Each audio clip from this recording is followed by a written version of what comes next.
Hey everyone, I am starting my coverage of version 3. This is going to be a series of tutorials where I talk you through version 3 and what it means for the game of bold action.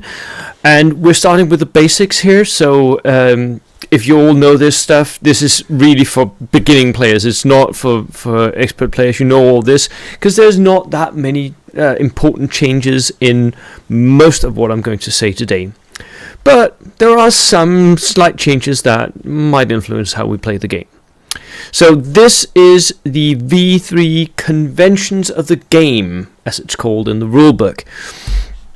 Now I'm going to go through the conventions of the game, which is about measuring, line of sight, the table boundaries, re-rolling, and then at the end I'll round off with thanking a couple of people for the lovely images you're seeing in this PowerPoint.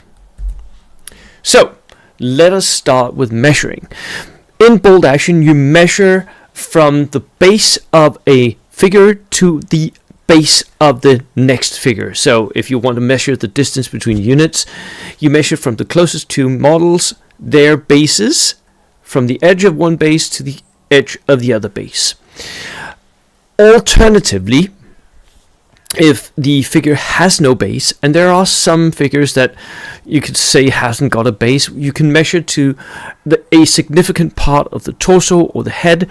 I would not recommend this. I would always say base all your minis and base them individually, because artillery pieces, some people like to make like a huge display board out of their artillery pieces, and I understand the allure of that, but it does mean measuring becomes a little funky, where you have to imagine that there's a 25mm base around each of the loaders for your gun. Just mount them on 25mm bases, okay? Of course, if you're running motorcycles or cavalry, that base will not be a 25mm diameter base, but it will be a 25 by 50mm base, the oblong ones. And if you're running vehicles, then you don't have a base. There's no basis for vehicles in the system of bold action. You measure from the hull of the vehicle. The closest point of the hull to wherever you want to go is where you measure from.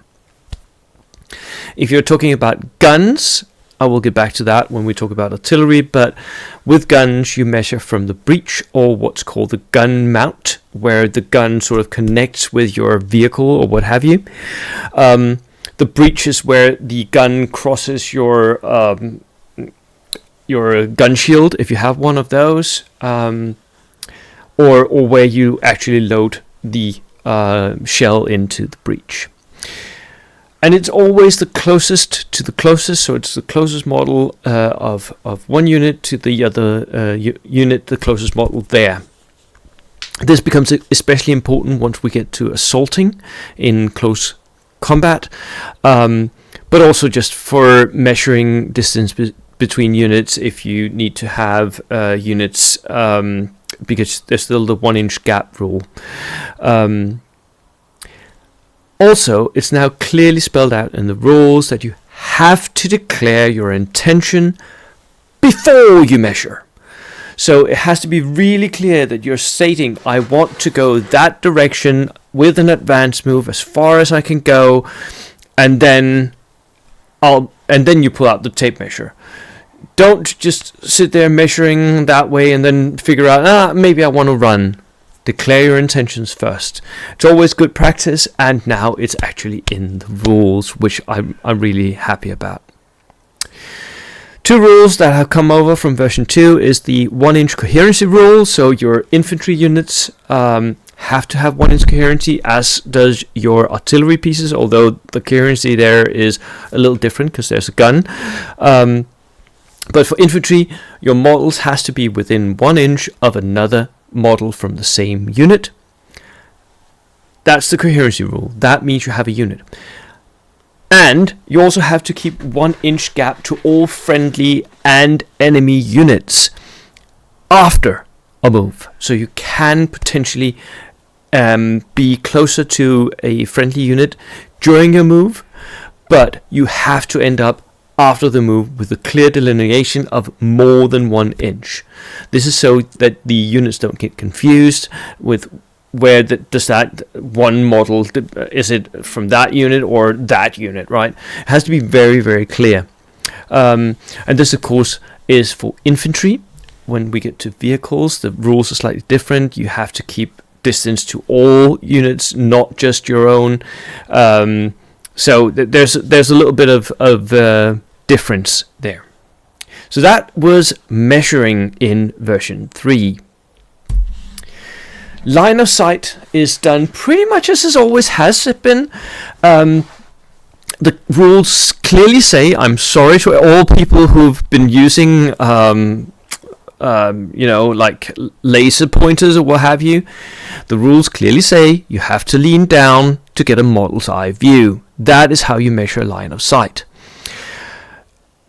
As such, I would argue, and I've done so before, and I'm terribly sorry, and you can disagree all you like in the comments, that using your laser pointer is measuring, and measuring cannot be done before you've declared your action.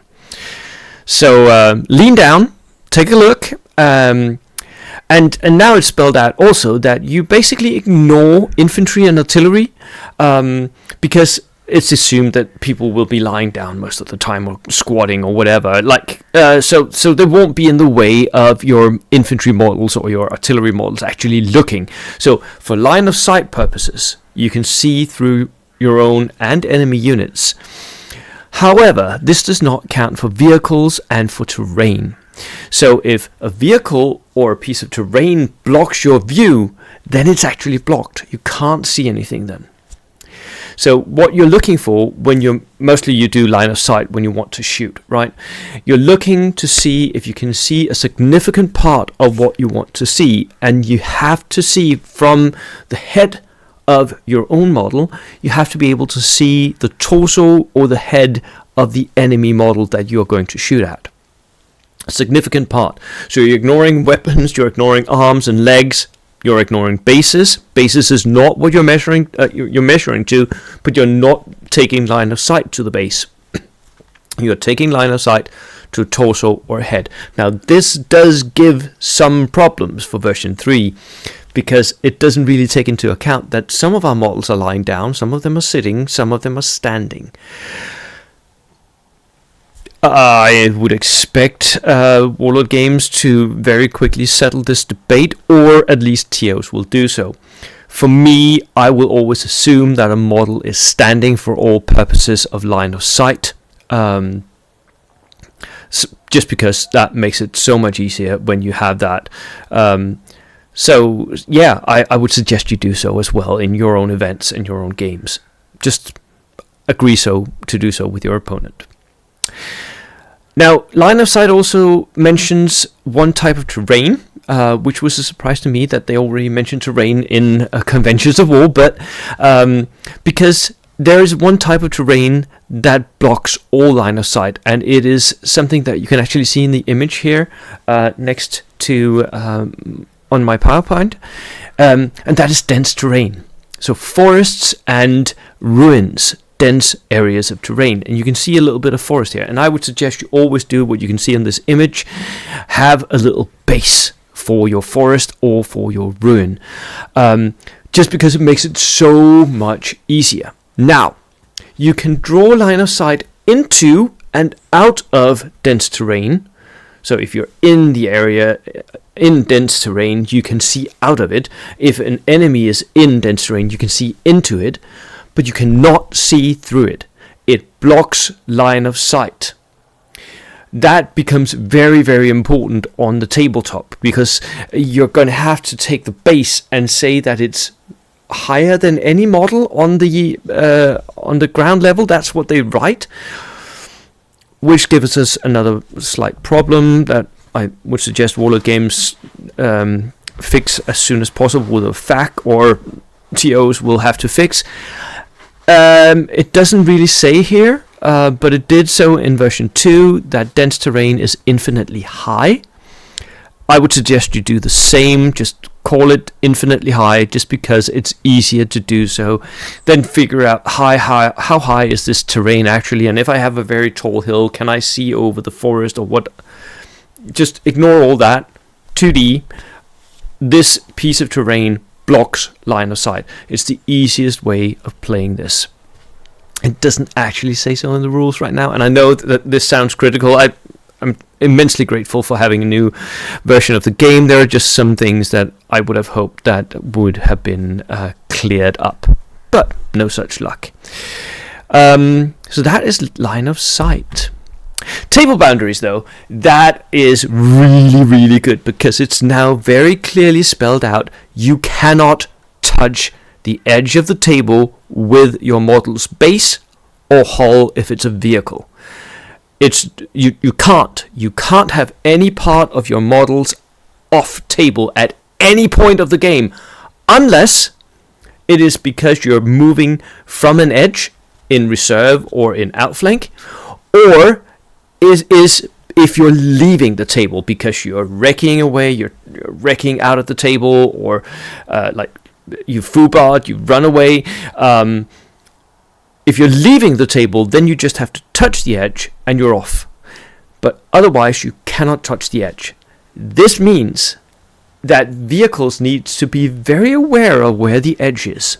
Both, like in case they accidentally back up off the edge, but also in case, and I've seen many players do this, they've run their vehicles up along the line of one side of the table, forgetting that when you turn a vehicle in version 2 and in version 3 as well, you turn on the center, which means that if you have the edge of the table here and you turn on the center, your bottom half of the vehicle goes over the table edge. You cannot do that. It's very, very, very clear in the conventions of the rules. You cannot touch the edge of the table unless it means you're leaving. And if you do that, you're leaving. Your unit is now off the table and can't come back. So, don't do that. Please stay clear of the edges. Rerolls. There are some rerolls in version 3. And the rules state that you have to reroll the same dice. I would suggest that this is not necessary, that it has to be that exact same dice. But it does say so in the rules, that you pick up the same dice, roll it, and accept the second result. Some of us have weird ideas about dice and are superstitious and would like to roll another dice because the sixes are all played out on that one dice. But, whatever. Doesn't matter that much. If you want to take the reroll, and there are certain special rules that gives you a reroll to a fighter, you have to ignore the first result and accept the second result. You cannot then roll the dice and say, I would rather actually have the first result. No, can't do. A reroll means you accept the second result, and there are never any rerolls of rerolls. So you have one reroll, a dice that's been rerolled cannot be rerolled again. That is it. That was the same in version 2, basically. So, what is up next for me? For me, next is I'm going to make a tutorial about the turn sequence of version 3.